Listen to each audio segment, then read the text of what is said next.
2011 మార్చి 11 జపాన్లోని పసిఫిక్ మహాసముద్రం భారీ భూకంపం రెక్టర్ స్కేల్ మీద తీవ్రత 9 6 నిమిషాలు జపాన్ వణికించేసింది.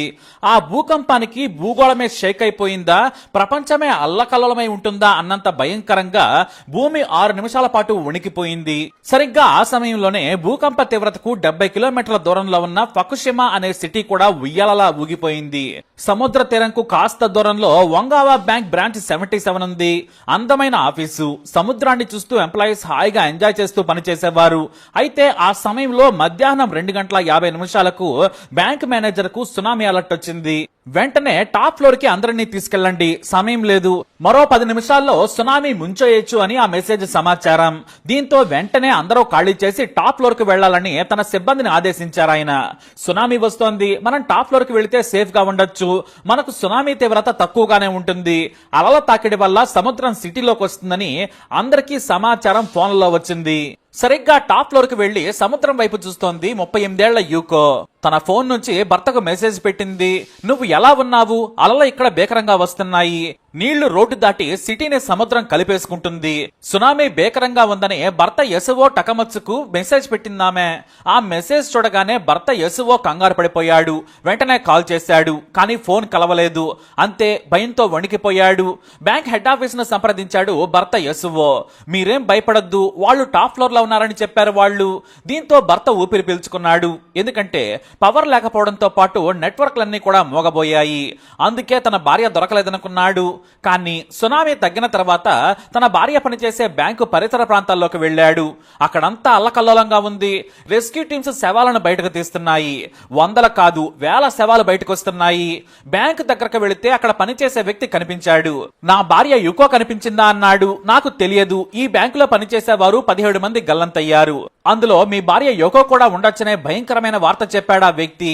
అంతే, భార్య ఏమై ఉంటుందనుకుని ప్రతి పోలీస్ అధికారికి ఫోటో చూపించి ఈమె కనిపించిందా అని అడగడం మొదలు పెట్టాడు.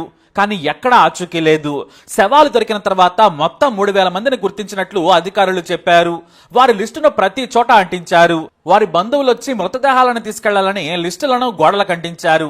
ప్రతి లిస్టును వెతికాడు యసువో, కానీ ఎక్కడా కూడా భార్య యుకో పేరు కనిపించలేదు. ఆ తర్వాత వేలాది శవాలను వెతికాడు, కానీ ఆచూకీనే లేదు.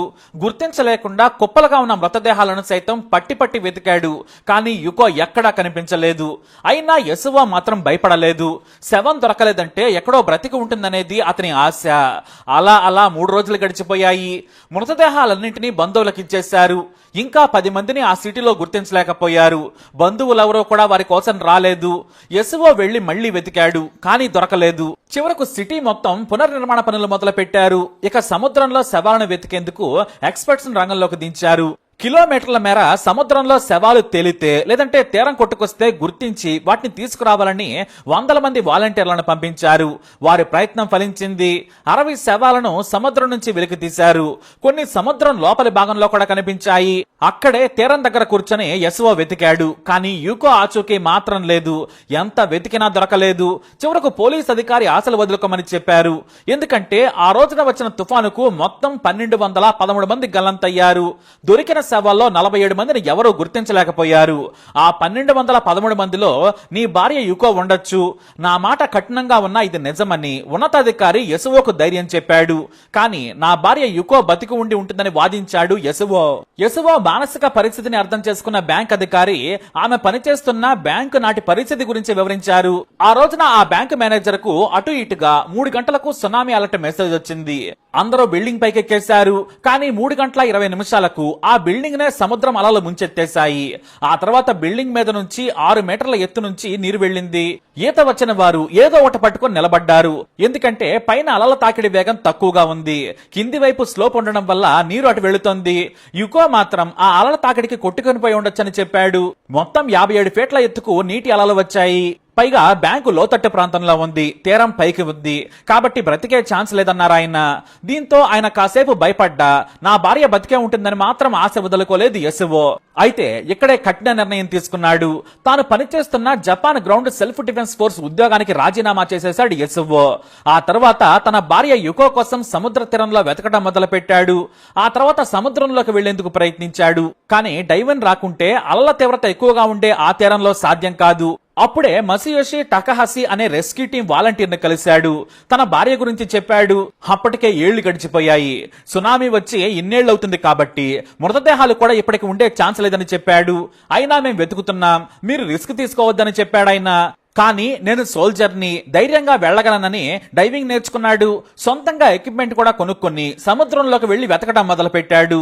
అయితే 10 రోజుల తర్వాత వాలంటీర్ మసియోషి, ఇక నీ భార్య దొరకదు, అసలు మీరెందుకు ఎంతలా తపన పడుతున్నారని చెప్పారు.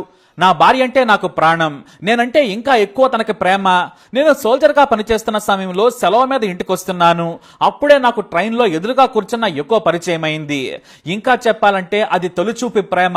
నేను తనని చూశాను, తను నన్ను చూసింది. నేను ధైర్యం చేసి మాటలు కలిపాను. మా ప్రయాణం గంట సేపు. తాను బంధువుల ఇంటి నుంచి ఫుకుషిమా వస్తూ ఉంది. తాను చాలా తక్కువ మాట్లాడుతోంది. నాకు భయం వేసింది, ఎందుకంటే రైలు వేగంగా వెళుతోంది, గమ్యం దగ్గరకు వస్తోంది. నా మనసులో నేను అప్పుడే ఫిక్స్ అయిపోయాను, నేను యుకోను పెళ్లి చేసుకోవాలని. ఆమె మాత్రం పొడి పొడిగా మాట్లాడుతోంది. డైరెక్ట్ గా ఐ లవ్ యూ చెప్పాలంటే భయం వేసింది. నేను యూనిఫామ్ లో ఉన్నాను. ఐ లవ్ యూ చెబితే ఒక సోల్జర్ అయి ఉండి అమ్మాయిని వేధిస్తున్నానని పక్కన కూర్చున్న వారు ఏమనుకుంటారో అనే టెన్షన్ మధ్యలో మెదిలింది. నా మనసు కంటే వేగంగా రైలు వెళుతోంది. నేను మీరేం చేస్తున్నారు, మీరేం చదువుకున్నారు, మీ సొంతూరు ఇదేనా అని అడుగుతున్నాను. ఆమె నేను అడిగితే సమాధానం మాత్రమే చెబుతోంది, కానీ ఆమె కళ్ళు మాత్రం మనసును చెబుతున్నాయి. నేనంటే కూడా ఆమెకి ఇష్టమని. ఇక ధైర్యంగా నా బ్యాగ్ లో నుంచి పెన్ను తీసుకున్నాను. ఒక చిన్న తెల్ల కాగితం దొరికింది. వెంటనే ఎవరికీ కనిపించకుండా ఐ లవ్ యూ అని రాశాను. కింద మా ఇంటి ఫోన్ నంబర్లు కూడా రాశాను. అది కూడా 2. ఎందుకంటే ఒక ఫోన్ కలవకపోయినా మరో నెంబర్కి తాను చేస్తుందని. ఆమె చేతికి ఆ పేపర్ ఇచ్చి, ఈ అడ్రస్ ఎక్కడండి అని భయంతో ఆమెకిచ్చాను. పక్కవారు అప్పటికే అనుమానంగా చూస్తూ ఉన్నారు. ఆ పేపర్ చూసి నా మొహం చూసి, మా ఇంటి దగ్గరేనండి, మీరు నాతో వస్తే చూపిస్తానంది. ముందు టౌన్ లో దిగాల్సిన నేను ఆమె వెనకాలే ట్రైన్ దిగాను. ఆ తర్వాత ఆమె వెనకాలే నడుస్తూ వెళుతుంటే యుకో రోడ్డు పక్కన ఉన్న మంచి కాఫీ షాపుకి తీసుకెళ్ళింది. అక్కడ నాకు మంచి కాఫీ తాగించింది. మేం మాటల్లో పడ్డాం. నా ప్రేమను అంగీకరిస్తున్నానని మాత్రం ఆమెకు చెప్పలేదు, కానీ ఆమె మాటలతో తెలుసుకున్నాను, తాను నాకంటే బాగా చదువుకున్న అమ్మాయి. మరో ఏడాదిలో బ్యాంక్ మేనేజర్ కాగలదు. మాస్టర్స్ చదువుకుంది, పుస్తకాలు బాగా చదువుతుంటుంది. మేము మొదటిసారి కలిసిన 3 నెలల్లోనే పెళ్లి చేసుకున్నాం. మా జీవితం చాలా సాఫీగా సాగింది. ఏనాడు నా మీద యుకో కోపడలేదు, నేనే కోపడ్డాను. నాకు ఏం కావాలో ఆమెకు తెలుసు. నా మీద కనీసం కంటితో కూడా కోపంగా చూడలేదు.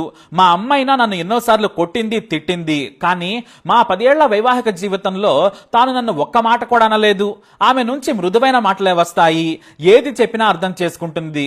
నాకు ఆమె మంచితనం చూసి ఏడుపొచ్చేసేది. అలా నేను మారిపోయాను. జీవితాంతం కలిసి ఉండాలని నా కోపం తగ్గించుకున్నాను. మా ప్రేమ మాటలకు చెప్పలేనిది, కానీ సునామీ విడదీసిందని కన్నీళ్లు వస్తున్నా ఆపకుండా తన కథను వాలంటీర్ కి చెప్పాడు ఎస్ఓ. ఇంతలో పోలీస్ స్టేషన్ నుంచి ఎస్ఓకు ఫోన్ కాల్ వచ్చింది. యుకో ఫోన్ దొరికింది, వచ్చి తీసుకెళ్లమని చెప్పారు. మెరుపు వేగంతో పోలీస్ స్టేషన్ కి వెళ్లిపోయాడు ఎస్ఓ. తన భార్య ఫోన్ పింక్ కలర్ లో ఉన్న ఫ్లిప్. ఆ ఫోన్ చుట్టూ ప్లాస్టిక్ కవర్ గట్టిగా చుట్టి తన హెయిర్ బ్యాండ్ ని చుట్టుంచింది యుకో. ఫోన్ వెనుక వైపు బ్యాంకు లోగో, తన పేరుతో ఉన్న స్టిక్కర్ వేసుకుంది. ఫోన్ చూడగానే తన భార్యను చూసినంత సంతోషంగా ఫీల్ అయ్యాడు ఎస్ఓ. ఫోన్ లో బ్యాటరీ లేదు. ఛార్జింగ్ పెట్టి ఇంటికొచ్చి చూశాడు. ఒక సెండ్ చేయని మెయిల్ డ్రాఫ్ట్ లో కనిపించింది. ఐ లవ్ యూ ఎస్ఓ, మనల్ని ఈ సునామీ వేరు చేస్తుందని నాకు భయంగా ఉందని రాసి ఉంది. సరిగ్గా అప్పుడు సమయం 3:25 అంటే ఆ మెసేజ్ టైప్ చేస్తుంటే యుకో చనిపోయింది. అంటే అప్పటి వరకు యుకో బతికే ఉందని రోధించాడు ఎస్ఓ. మళ్లీ మరునాడు సముద్రంలోకి ఒంటరిగా వెళ్లాడు. డీప్ డైవింగ్ చేస్తూ వెళుతూ ఉన్నాడు, వస్తూ ఉన్నాడు. కొన్నిసార్లు మినీ ఇంజిన్ బోట్స్ లో వెళుతూ డైవ్ చేస్తూ సముద్రం లోపల తన భార్య కోసం వెతుకుతూ ఉన్నాడు. ఇలా 1 కాదు 2 కాదు 13 ఏళ్లుగా వెతుకుతూనే ఉన్నాడు. భార్య మీద అంచలమైన ప్రేమ. అలా అని పిచ్చివాడయ్యాడా అంటే కానే కాదు. ఓ సంస్థలో మంచి ఉద్యోగం చేస్తున్నాడు ఎస్ఓ. ఈ కథ తెలుసుకుని న్యూయార్క్ టైమ్స్ ఇంటర్వ్యూ చేసింది. మీరు ఇంకా మీ భార్య కోసం సముద్రంలో వెతకడం ఏంటి, దొరకదని మీకు తెలియదా అంటే మాత్రం, నాకు ఎక్కడో నమ్మకం, నా భార్య బతికే ఉందని నేను నమ్ముతున్నాను, కానీ ఎక్కడనేది నాకు తెలియడం లేదు. అది సముద్రంలో అయినా సరే అక్కడే ఉందని నమ్ముతున్నాను. నా కోసమైనా వస్తుందేమోనని వెతుకుతున్నానని చెప్పాడు ఎస్ఓ. ఆ మాటలు విన్న జర్నలిస్టుకు ఏమీ అర్థం కాలేదు. ఏప్రిల్ 16వ తేదీన యుకో పుట్టినరోజు. ప్రతి ఏడాది ఆమె కోసం నిర్మించిన స్మృతివనంలో పూలు పెట్టి ప్రార్థన చేసి వస్తాడు. కానీ తనకు ఖాళీ సమయం దొరికితే చాలు సముద్రంలోకి డైవ్ చేసుకుంటూ వెళ్లిపోతాడు. వృద్ధాప్యం దగ్గర పడుతున్నా కూడా తన భార్యను మాత్రం మరిచిపోలేదు. ఇంకో పెళ్లి కూడా చేసుకోలేదు. సముద్రంలోకి దిగి డైవ్ చేస్తూ ఉంటే నా భార్యను కలుసుకున్నంత సంతోషంగా ఉంటుంది. అందుకే నా ఈ అన్వేషణ అని మనసులోని మాటను చెప్పాడు యెసువో. ఈ కథ ఇప్పుడు విశ్వవ్యాప్తమైంది. సముద్రమంత ప్రేమను భార్యపై పెంచుకున్న యెసువోను ప్రతి ఒక్కరూ అభినందిస్తున్నారు. యుకో అతని ప్రేమను మిస్ అయిందని విచారం వ్యక్తం చేస్తున్నారు. మరి మీరేమంటారు? మీ అభిప్రాయాన్ని కమెంట్ ద్వారా తెలియజేయండి. తప్పకుండా యెసువు గురించి చెప్పండి. ఈ వీడియోని లైక్ చేయండి, షేర్ చేయండి, మా ఛానల్ సబ్స్క్రైబ్ చేసుకోండి.